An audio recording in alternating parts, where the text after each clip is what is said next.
Welcome to the Florida Bar Podcast, where we highlight the latest trends in law office and legal practice management to help you run your firm.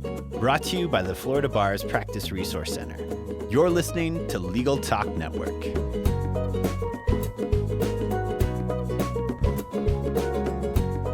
Hello and welcome to the Florida Bar Podcast, recorded from the 2019 Florida Bar Annual Convention in Boca Raton, Florida. This is Laurence Colletti, and I'm the host for today's show. I'm stepping in for the regular hosts, Christine Bilbrey and Carla Eckhart. But fear not, I have a wonderful guest joining us fresh from the Florida Law Update. It's Paige Greenlee. You're presenting at the Business Law Update. Welcome to the show. Thank you. Thank you for having me. Excellent. Well, I got a chance. We don't often get to go to the sessions because we're usually pinned around the table, but not this morning. So I went in, I listened to what you had to say. There was a lot going on during this year. And so just to carve that out, you covered some case law from June 2018 to May 2019. But before we get to that, let's learn a little bit more about you. Where do you work? What do you do? Sure.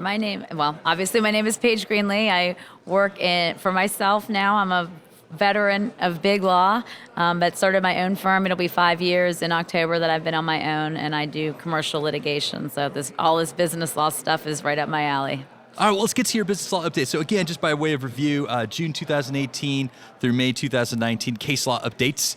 And so I think we should go into the attorney's fees. And you had several cases. So I think this is kind of the meat of your presentation. So let's start with the first case, Gorsh v. City of Satellite Beach. Yes, and this case addresses whether the safe harbor service of a Rule 57-105 motion must strictly comply with Florida Rule of Judicial Administration 2.516.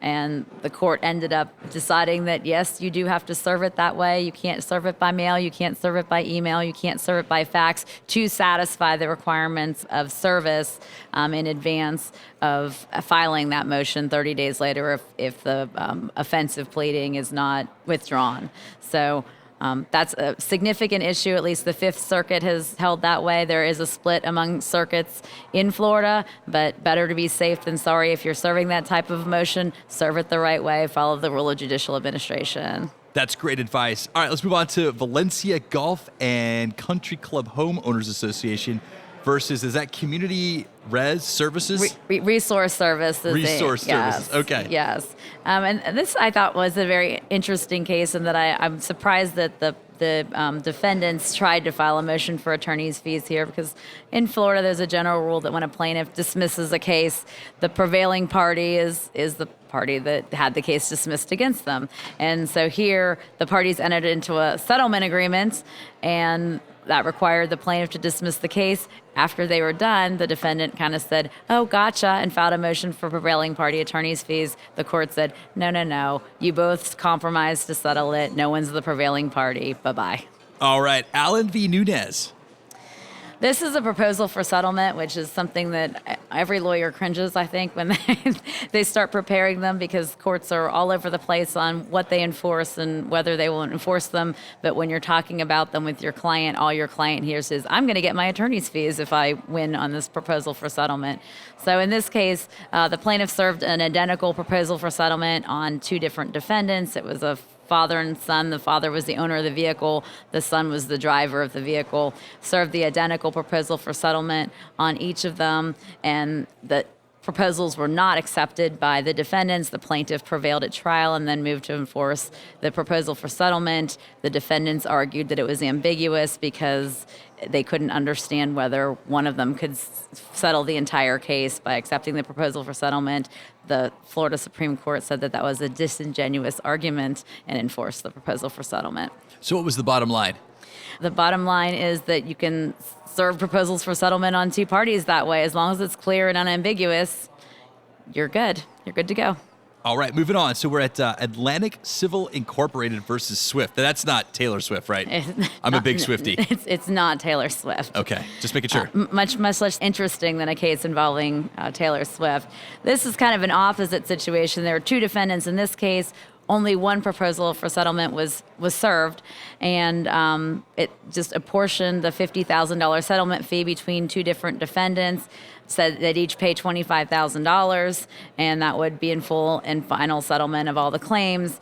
The plaintiff moved to enforce the proposal for settlement, and the court said, nope, this one's not enforceable. It was too ambiguous. Neither side could make a decision about whether they could settle to get themselves out, but because of the way that the proposal was structured. So be very careful on how you're crafting these things. All right. And I think the last one we have here is Brunson v. Ashley. Yeah, and I think this is another common sense one. This is a recent case that said that when you don't have a claim for punitive damages in your complaint, you don't have to specifically address punitive damages in your proposal for settlement. The statute for proposals for settlement requires you to say whether it includes punitive damages or not, but the court held, I believe, that because there's clearly no claim for punitive damages in the complaint, there was no reason to address it in the proposal for settlement. All right, we're going to leave the attorney's fees subject behind here, so things are going to get a lot more interesting now. So we've got quite a few cases that had some colorful fact patterns here. So the first one, diamonds and cruise lines, and this one was about inducement and unilateral mistakes. So what was the case that you highlighted in that example? It's called the Prince v. Starboard Cruise Services, and it's a third DCA case from 2018. In this case, a passenger on a cruise ship visited the jewelry shop and wanted to purchase a significant size loose diamond. How big this diamond was ridiculous. So tell us how big. 15 to 20 carat loose diamond. Why he wanted to make that a purchase on a cruise ship is anyone's guess, but he was very specific. It's probably because he could. Very specific as to the clarity and the cuts, and he knew exactly what he wanted, yet he went to a cruise ship instead of a diamond dealer to do this. So the ship didn't have anything in their stock that would meet this criteria, so the store manager emailed the corporate office. Ultimately, they get a quote back for 2 different loose diamonds with prices listed next to each of those, but because of the lack of experience with the shop in dealing with diamonds of that size, neither of the sales representatives realized that the price being quoted was a per carat price and not the entire price of this giant loose diamond. So this is a pretty big disparity, though. Pretty big mistake. Yeah. Pretty big mistake. So against the advice of even a certified gemologist, the passenger here purchased a 20.64 carat diamond for the $235,000 quoted price. The $235 was, of course, per carat, so you can do the math on that one. Shortly after the sale, the ship realized the error, notified the passenger, and reversed the charges on the Amex.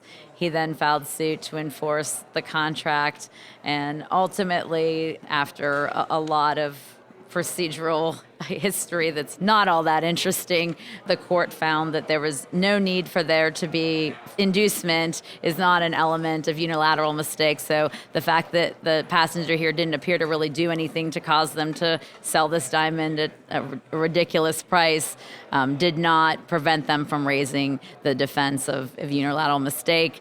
The cruise ship won at the end of the day here, and he didn't get his diamond for a bargain. So no windfall. No windfall. Oh, wow. All right. Well, I guess you just don't get a windfall when you don't get a windfall. He's going to have to pay for that diamond.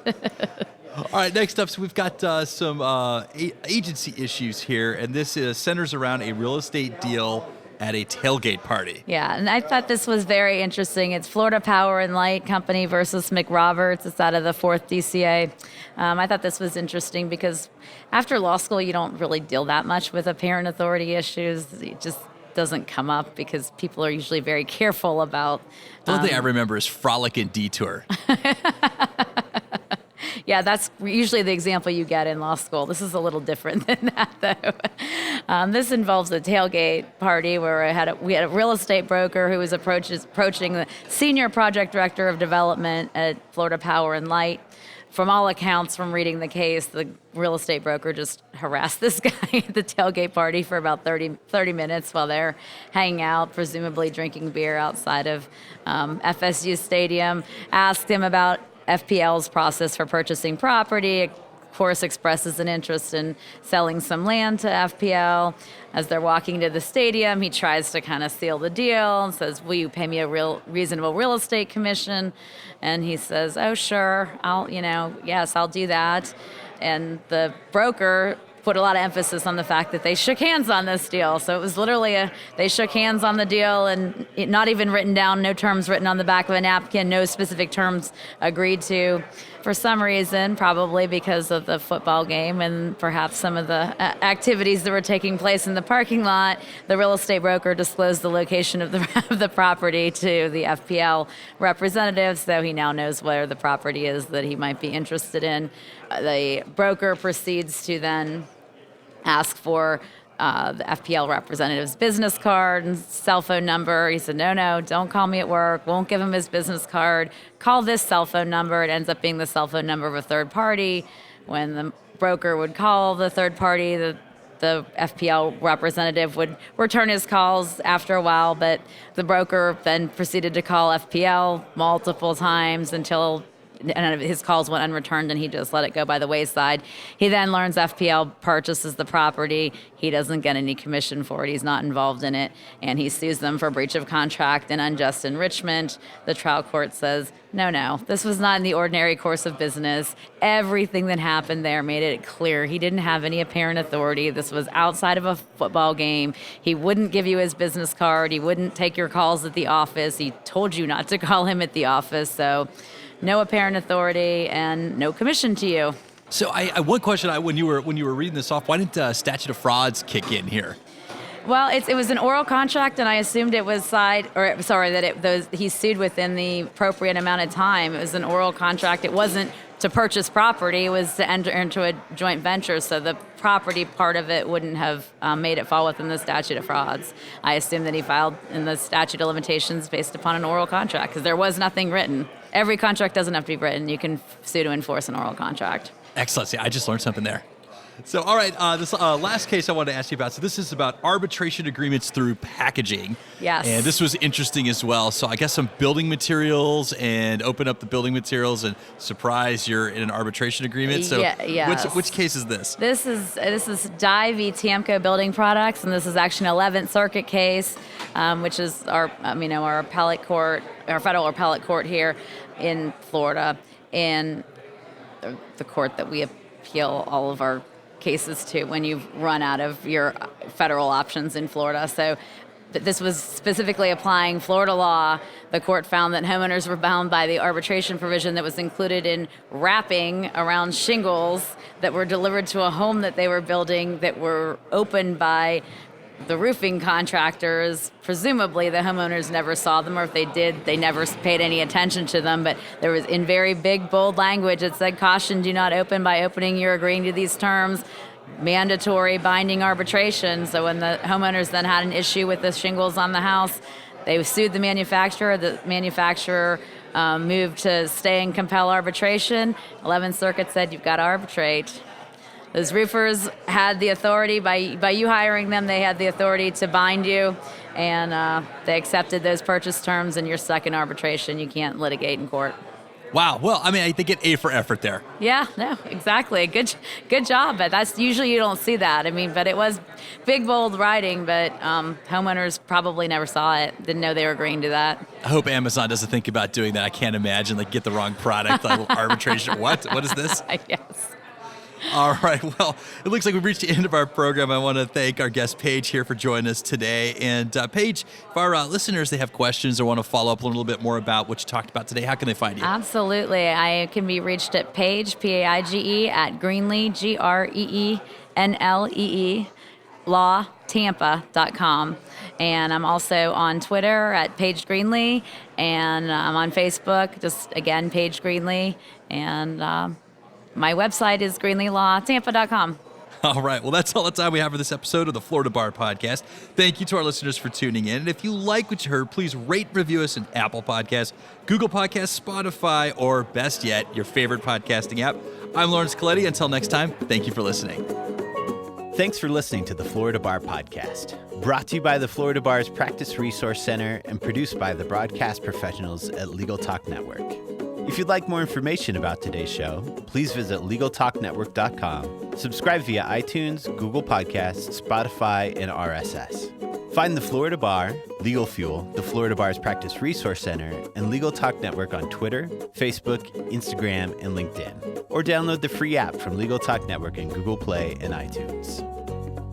The views expressed by the participants of this program are their own and do not represent the views of, nor are they endorsed by, Legal Talk Network, its officers, directors, employees, agents, representatives, shareholders, and subsidiaries. None of the content should be considered legal advice. As always, consult a lawyer.